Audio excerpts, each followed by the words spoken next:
The new 4.0 image generation capabilities have gone truly like insanely viral, primarily due to a single use case. And that is people are using 4.0 to turn their personal photos into animated illustrations in the style of Studio Ghibli. And Studio Ghibli, if you don't know, is a legendary Japanese animation studio. It is famous for producing beautiful, often hand drawn animated films that appeal to both children and adults. Like one good way of thinking about it, it's like kind of the Pixar of Japan, but with a much more dreamlike and like poetic vibe, I would say. It's very calm, peaceful, thoughtful, distinct animation style that is really, really well known.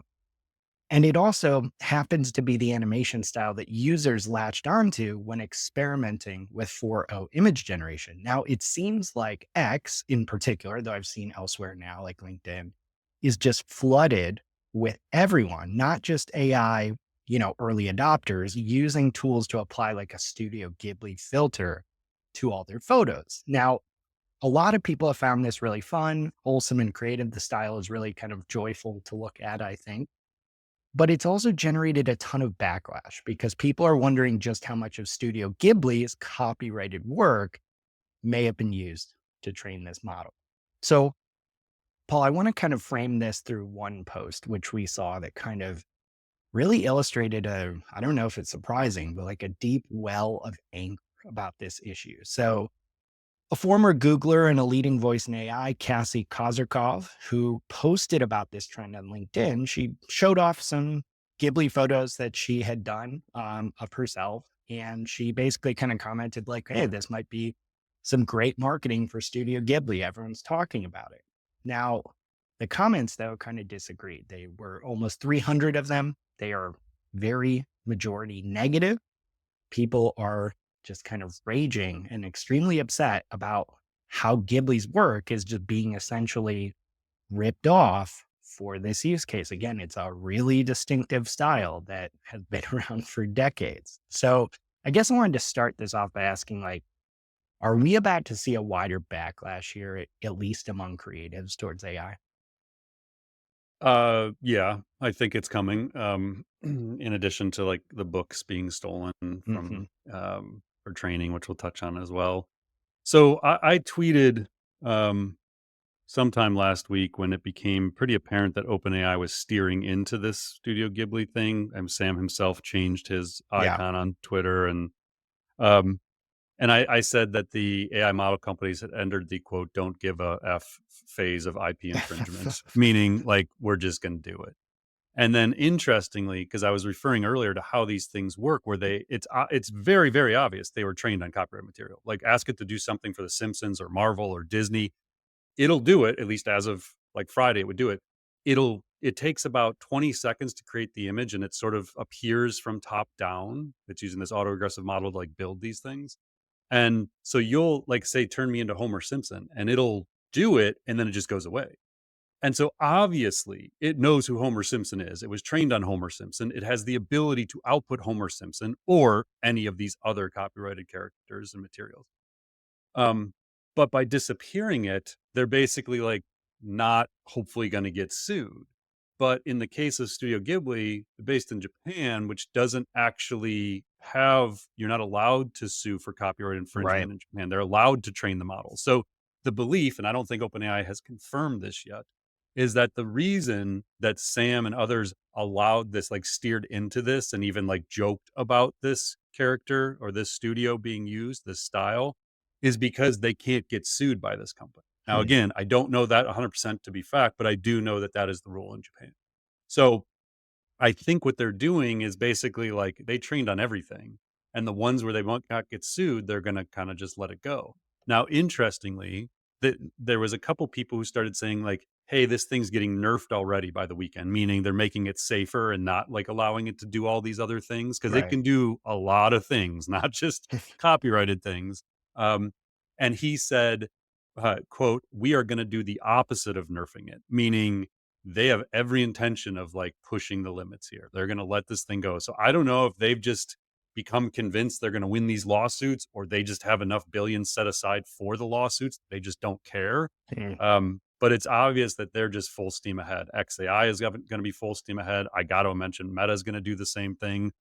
I wouldn't have thought Google, but they've definitely been more lenient, I would suppose, with the things that their models are creating. So I feel like we're just kind of pushing the limit here, and then society is just going to kind of get used to that limit having been pushed, and then all of a sudden it's like, ah, you can just make anything you want.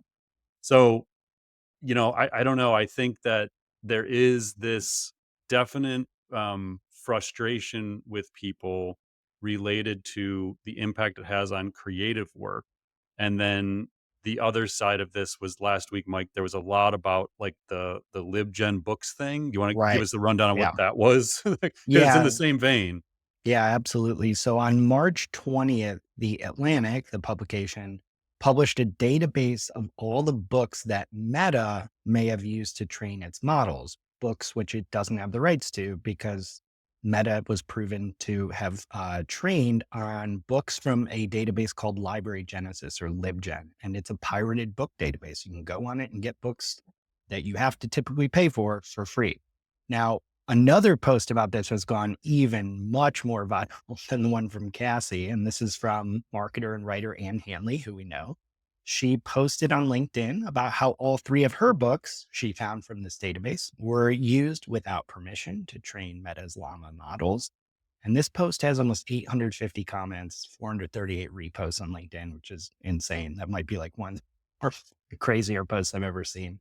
And the comments are just, as far as I could tell, just all very, very negative towards Meta, but towards AI companies. So I guess maybe unpack this a bit more for us because it just really feels like these two things, maybe it's just bad timing for them, but it really feels like creatives don't have much of a leg to stand on here in terms of doing something about this.